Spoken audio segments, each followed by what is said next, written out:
Welcome in, guys, to the Buffalo Bills breakdown of this absolutely garbage organization and garbage quarterback. But for real, we're breaking down past season. I'm just going to really just break down the playoffs. So, Bills, they come behind the New England Patriots, who then eventually go to the Super Bowl. You would think with Mahomes being so limited, Joe Burrow being so limited that you would, or Lamar being so limited that you wouldn't be behind a second-year quarterback in the league, and Drake May. You would think Josh Allen would step up, be that guy, but clearly he didn't, and he lost another one to the one seed, to the Patriots and a second-year quarterback. Drake May has already lapped him already. Another quarterback lapped Josh Allen. Are we right? Uh, but first round and wild card, they had a close one against the Jaguars. Honestly, I thought the Jaguars were going to win a little bit, but Trevor Lawrence had a couple mistakes. But I mean, his sort of weapons are kind of mid, anyways, in terms of their quality, because his best player is probably Travis Etienne, and they lost him in the offseason, so that should tell you about the Jacksonville Jaguars. And then the very next one against the Denver Broncos, you got Bo Nix playing on basically just the will to live, I guess, and he loses. It was his. You can point fingers, such, all this kind of crap. It was Josh Allen's fault. You can criticize him consistently because he always does this stuff in big time games. He always finds a way to mess it up and completely just throw the whole entire team, and the fans will throw the whole entire team under the bus. They'll blame the team, but not the quarterback, that every single time he goes into the playoffs, he loses to another one. He loses to Joe Burrow. He loses to Mahomes. Mahomes a lot. He loses to now Bo Nix. Like, people were saying about Bo Nix, were just crap talking him all year, basically saying he's a check down merchant. That he's not that great. And he still beat the Buffalo Bills. And Josh Allen had, I want to say it was 3 turnovers. Yeah, he had 2 interceptions, and he also had that fumble right at the end of the half, which is crazy. That one was egregious. You can let some of the other ones, okay, he was going for it all, everything like that, in those situations. Congratulations. Broncos made a good play. They read it.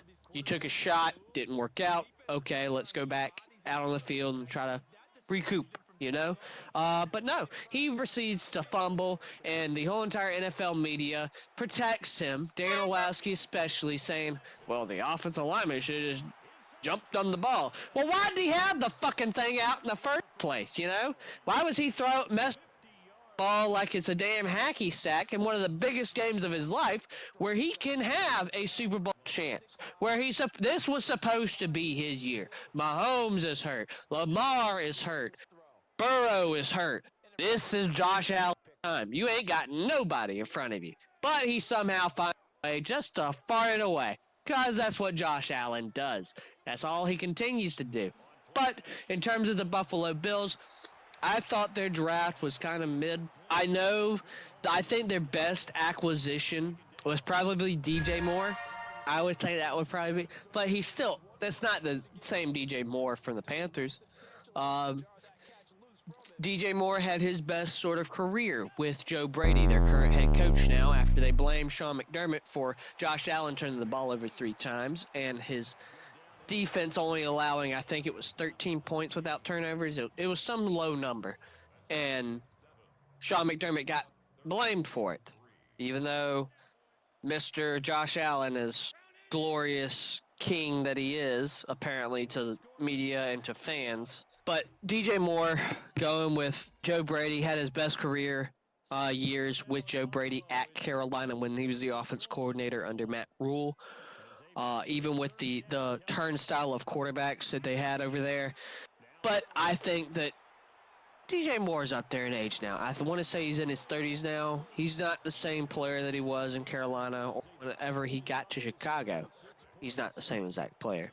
So I thought it was a decent move, but it's just going to be something else for the Bills faithful to blame. DJ Moore might drop a pass or something like that, and they're going to blame him instead of Josh Allen that probably turned the ball over 2 other times in the game. But their draft was kind of I can't lie. In terms of what you were wanting to see, you could say that the TJ pick was a good pick. You drafted on potential. He showed flashes, and especially the year prior, he had a lot more stats that year. But you drafted him on potential because he didn't have as great as a year as he did this year. He fell to the second round, but they traded out of the first round as well, which was puzzling to me, especially if you're going to draft somebody with potential. You would think you draft them in the first round, especially late in the first round, to have that fifth-year option, but clearly the Buffalo Bills don't know what they're doing, which is a classic Buffalo Bills thing.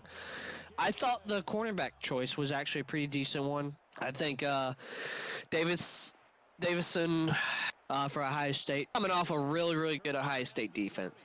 Just talent everywhere on that defense, and I think he's probably not going to play until later into the year, but it's got to be better than what they have. I mean, their current corner with I think Tre'Davious White's their best current corner, and he is old and sucky. But they took an offensive tackle later from Boston College. The Skylar Bell pick is pretty decent. I think he could be something. It's just going to take him a while. And do they give him that patience? I don't know. When you have Keon Coleman, that's also in that wide receiver room, that also still has not taken that next step. What are you going to do here for your quarterback? I mean, yeah, I can blame Josh Allen all day long and everything like that, but at the end of the day, it's weapons. And are they going to keep giving wide receivers potential of time when the current quarterback is apparently in his prime? I don't know. That's why it's not all the blame on Josh Allen. The front office of the Bills has made horrendous moves for him. But no excuse when you're supposedly the best quarterback in the league. So I thought the Skyler, it all depends on how much time they're going to give it. And if they're going to give Skyler Bell time, then it's going to work out. But if they don't, like they are now in win now mode, I don't think it's going to happen. I can't remember. I don't think they brought back Shaq Thompson, who was a very, very big contributor for them. I think they let him walk. I'm pretty sure they did. Former Carolina Panther that also went to the Buffalo Bills, like most of them do. Caleb Elarms, or I think that's how you say his name, from TCU. I don't really know a lot about him. I would assume being in the fourth round, he's shown flashes, another developmental guy. But their best pick, in my opinion, was Jalen Kilgore. That one, woo! I wanted the pick, but he kept falling and falling and falling and falling. Jalen Kilgore can play two positions. He can either play safety or he can play corner. He can also go down in the nickel too. He's a box guy too. He's very long. He's athletic. He can go get a ball. He's very physical on the outside. I think Jalen Kilgore was the steal of the draft for them. He's a lot better than DeMar Hamlin. I can just say that right now. But Jalen Kilgore is their best pick in my eyes. They took him in the fifth round. I thought that he was a second round talent. He's very, very talented. I'm not just saying that because he's from South Carolina. He's always been good. He was a freshman starter, came out there every single year, made impact plays for us on defense alongside of some other talented DBs, because that's all we produce at South Carolina, it seems, is talented DBs. But I think Jalen Kilgore was their best pick for them just because he's just so athletic and he can impact all over the defense. And great pick for them. Zane Durant, D-tackle from Penn State. Don't know much about him. I think he's a big guy. Pretty sure. But I'm pretty sure the Carolina Panthers were talking about maybe getting him, but they did not. They took, obviously, Lee Hunter. Toriano Pride from Missouri. Don't know much about him. I mean, whenever you get in the 7th round, it's like a shot in the dark. Can you get it? Is he going to be good on special teams? That's basically what you pick in the 7th round. Is he going to be a guy that's going to go out there and give his all as a gunner? Is he going to be the guy that's going to give his all as a blocker? That type of stuff. So 7th round, he also took a punter from Florida. You also got Amarje Reed Adams from Texas A&M. Like I said, he's a guard, special teams guy. These, as you can clearly see, they took a punter in the 7th round. It's special teams at the end of the day when you get 7th round. Overall, I thought it was kind of mid. Just my personal opinion. I thought that the Buffalo Bills could have done a little bit more. You're in win now mode. It is time for you to start making win now moves, and I didn't see that this year. I didn't. And yeah, the DJ Moore stuff was great, but it's old DJ Moore. It's not like you're trading for like a 28-year-old DJ Moore coming right out of Carolina. No, you're trading for a 31-year-old coming out of the Chicago Bears, where he didn't have great chemistry with Caleb Williams, and so his stats suffered, obviously. But I think let's get now to the schedule for what I have for them. Let me see. I know they hosted. I know they got Detroit Lions an opener, home opener under the lights on Thursday. But let me see their opponents because I just had it up. Yeah, so you got your standard 2 divisional games per opponent. You got the Miami Dolphins, which I think they'll clear easily. Miami's clearly in rebuild mode now. I know they got Malik Willis, but that's like putting a Band-Aid over a freaking gunshot wound. You know, it's ain't much nothing you can do. They're gonna be bad for a couple years now. They're clearly going back in that win now mode. They traded Jalen Waddle. Don't have really a lot of weapons for them. The offensive line's still garbage. Defense lost a lot of talent there too. Pretty sure they traded Minka. Yeah, it's gonna be easy win for them. For that, clearly that's Miami are in rebuild. New England Patriots, that's going to be, can the New England Patriots repeat what they did last year? That's going to be the big thing with a young team like the Patriots, as they are, and especially with the controversy going around their head coach, with all the behind the back sort of things going on that we all know well. If anybody that has paid attention to sports at all this past offseason, that's been the major talking point. But I think they'll split it with New England this year, clearly thinking that the Patriots are going to fall back a little bit with all the stuff that's going on. Jets, obviously, that's automatic 2 wins for them. Jets are also in the same exact thing the Dolphins are. Clearly, they're tanking for a quarterback right now. They've added talent around the current state with Geno, but it's Geno Smith, and he's old, and it's the Jets. So they're not going to do much. It's a clean sweep. Chiefs, it's going to be if they can. I didn't like the Chiefs all season that much either. I know they got that Kenneth Walker. They got that corner from LSU that probably could have had the original pick. I just don't see much of nothing with the Chiefs. It's also the regular season, so Josh Allen's only good in the regular season against the Chiefs, so he's obviously going to have a good game against them. You have the Chargers. Depends on what the Chargers didn't do nothing for Justin Herbert, so I think that they'll take care of them pretty handily. Chicago Bears, it's going to be a good one to watch. I think the Bears, probably that defense, is going to have something. Detroit Lions, I don't know. Opening game, might have some miscues. Going to have a lot of new players out there. I think it's 50-50 for that. Opening games are always different. You never know. You don't never know what a team is until like 4 weeks into the season. So, never know. The Ravens, obviously, Lamar and Josh Allen with that rivalry. It's at home, so they have the obvious advantage there. You got the Broncos on the road. Nice little rematch from playoffs. See how Josh Allen rebounds this regular season, so he's probably going to do good. Green Bay Packers, another away game. That might be I think that's a trap game for the Bills, honestly. Packers have that good enough defensive line to get after Josh Allen. They've upgraded now their secondary, and their offense, I think, might start coming together with those young wide receivers that they had. Obviously, easy Raiders win. I think Mendoza is going to be great.